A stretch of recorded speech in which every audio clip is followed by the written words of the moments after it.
Hola, buenas tardes. El objetivo de este video es poder recopilar los contenidos vistos durante la asignatura de Ciencias Naturales y su didáctica. Por un lado separé los contenidos de las Ciencias Naturales y por el otro los de la didáctica, pero podemos ver a través del video que va a haber momentos en que se van a relacionar. Quería empezar primero con las Ciencias Naturales con un concepto clave de qué es la ciencia. Desde el punto de vista del significado, son todos aquellos conocimientos que se obtienen gracias al razonamiento o a la observación de un determinado fenómeno. La ciencia tiene ciertas características. Es universal, se corrige a sí misma, otorga verdades provisorias y es neutra.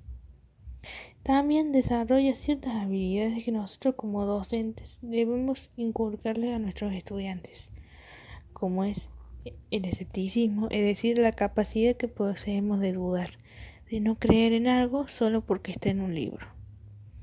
La apertura, es decir, la capacidad de admitir evidencias nuevas y cuestionar hasta lo que creíamos cierto.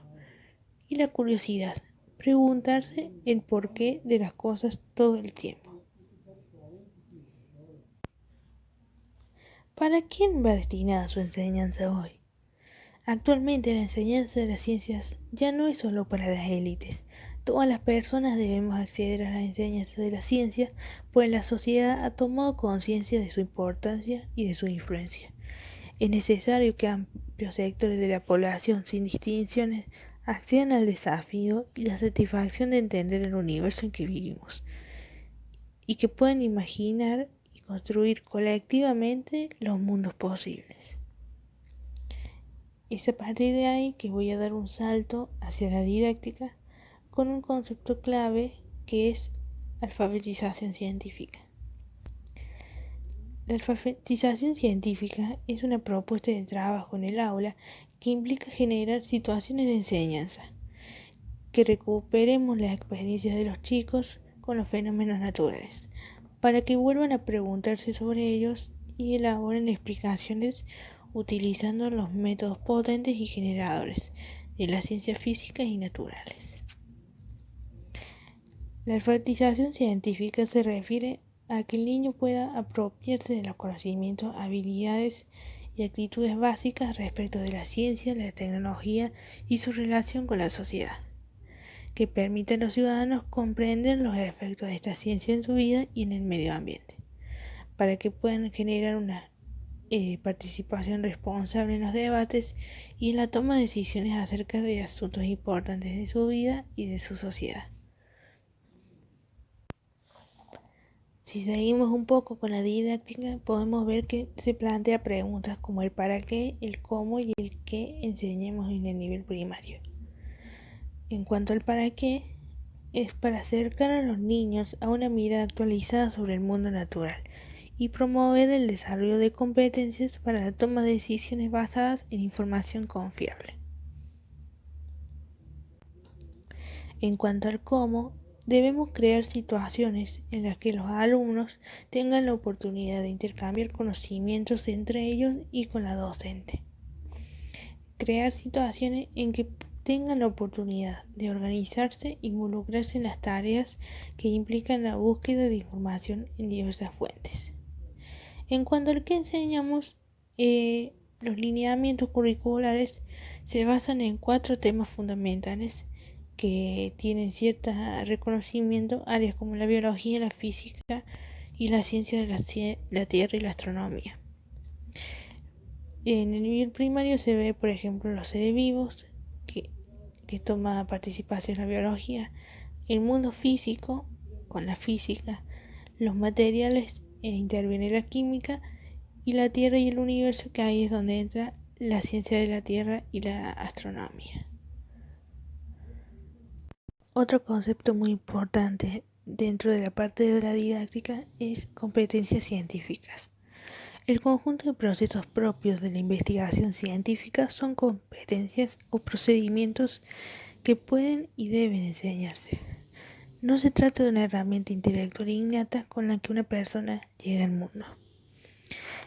Hay una serie de competencias científicas que los estudiantes deberán desarrollar en el transcurso de su escolaridad, como es la observación y la descripción, la formulación de preguntas investigables, la formulación de hipótesis y predicciones, el diseño y la realización de experimentos, entre otras. Otro concepto muy importante es el de estrategias, que son un conjunto de procedimientos que se instrumentan y se llevan a cabo para lograr un objetivo en común, como es el aprendizaje significativo, el aprendizaje colaborativo, la resolución de problemas, la autoestima, el trabajo autónomo, entre otros. Uno de los conceptos más importantes que va a trabajar la didáctica de las ciencias naturales es crear una transposición didáctica. La transposición didáctica es el mecanismo mediante el cual el educador toma el conocimiento científico y lo transforma para presentárselo a sus alumnos. Hay que quedar en claro que se trata de una transformación, no de una deformación de los conceptos. Debe operar un doble proceso de descontextualización y recontextualización del contenido inicial en un contenido con fines pedagógicos. Dejando de lado un poco la didáctica, pero planteando un concepto que se aplica tanto en la ciencia como en la didáctica, nos vamos al concepto de método científico. El método científico es un conjunto de ideas que se limitan a meras recetas de laboratorio, al registro cuidadoso de datos o al control de variables experimentales. No da lugar a la interpretación subjetiva o para la imaginación de quienes proponen esas metodologías o análisis de datos. Consiste en una etapa de secuencias a ejecutar y supone una visión rígida y codificada de una metodología científica. Dentro de ese contenido pudimos ver por qué algunos de sus términos son ambiguos, como observación, problema, hipótesis, pero no vamos a centrarnos en eso, sino que nos vamos a centrar en una idea central que tiene que ver con la didáctica. Los científicos producen conocimiento y construyen modelos explicativos acerca del entorno natural, intentando explicar sus causas. No debemos aplicarlo al igual que los científicos. Otro concepto muy importante dentro de la parte de la didáctica es competencias científicas. El conjunto de procesos propios de la investigación científica son competencias o procedimientos que pueden y deben enseñarse. No se trata de una herramienta intelectual innata con la que una persona llega al mundo. Hay una serie de competencias científicas que los estudiantes deberán desarrollar en el transcurso de su escolaridad, como es la observación y la descripción, la formulación de preguntas investigables, la formulación de hipótesis y predicciones, el diseño y la realización de experimentos, entre otras. Otro concepto muy importante es el de estrategias, que son un conjunto de procedimientos que se instrumentan y se llevan a cabo para lograr un objetivo en común, como es el aprendizaje significativo, el aprendizaje colaborativo, la resolución de problemas, la autoestima, el trabajo autónomo, entre otros. Uno de los conceptos más importantes que va a trabajar la didáctica de las ciencias naturales es crear una transposición didáctica. La transposición didáctica es el mecanismo mediante el cual el educador toma el conocimiento científico y lo transforma para presentárselo a sus alumnos. Hay que quedar en claro que se trata de una transformación, no de una deformación de los conceptos. Debe operar un doble proceso de descontextualización y recontextualización del contenido inicial en un contenido con fines pedagógicos. Dejando de lado un poco la didáctica, pero planteando un concepto que se aplica tanto en la ciencia como en la didáctica, nos vamos al concepto de método científico. El método científico es un conjunto de ideas que se limitan a meras recetas de laboratorio, al registro cuidadoso de datos o al control de variables experimentales. No da lugar a la interpretación subjetiva o para la imaginación de quienes proponen esas metodologías o análisis de datos.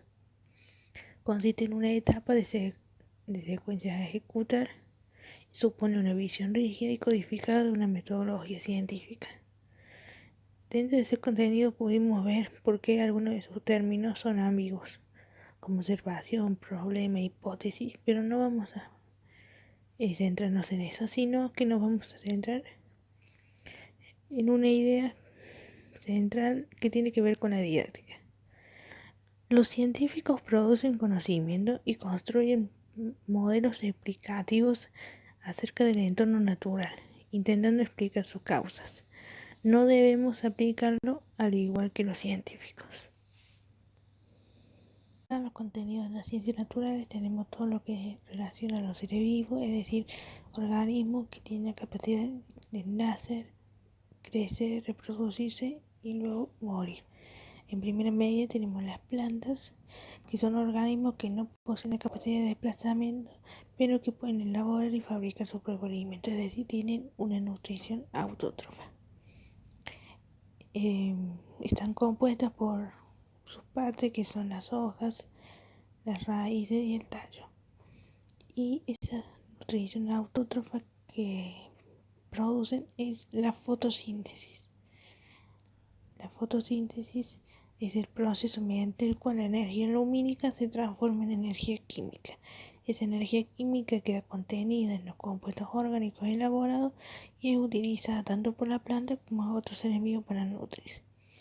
Luego tenemos los animales, que también son seres vivos, pero a diferencia de las plantas, sí pueden moverse y no pueden fabricar su propio alimento. Estos animales se pueden clasificar de acuerdo a su alimentación: carnívoros, herbívoros y omnívoros. De acuerdo a esa estructura vertebral, serán vertebrados o invertebrados. Según su reproducción, serán ovíparos, ovovíparos y vivíparos. Según su hábitat, serán acuáticos, terrestres o aéreos, y según sus hábitos naturales van a ser salvajes, de granja o domésticos. Y para cerrar la idea de la didáctica, tenemos todo lo que tiene relación con una clase. Tenemos la ciencia como producto, es decir, tener en cuenta un marco teórico en el que están colocados los contenidos, ya que los contenidos no están sueltos, sino que están dentro de ese marco que le da un sentido. Pero también tiene la ciencia como proceso, que es decir, los modos de conocer la realidad en la cual a través se genera ese producto, ya que no solo podemos enseñar contenidos. Luego tenemos lo que es la búsqueda de la clase perfecta, que es, digamos, como se usa la analogía del avión. Antes de la clase se toma en cuenta qué vamos a conocer, para quién va dirigido, entre otras cosas. Luego tenemos el durante y el después, que no trabajamos aún. Y luego tenemos la cuestión de la planificación, que sirve para todas las asignaturas que estemos por trabajar. Pueden existir distintos tipos de planificación, como una unidad didáctica, un proyecto o una secuencia didáctica. Cumple con una serie de partes en común, como es la fundamentación, los objetivos y los propósitos. Y es de gran importancia para, de cierta forma, poder acercar al niño al conocimiento y trabajar sobre lo que habíamos visto sobre la posición didáctica.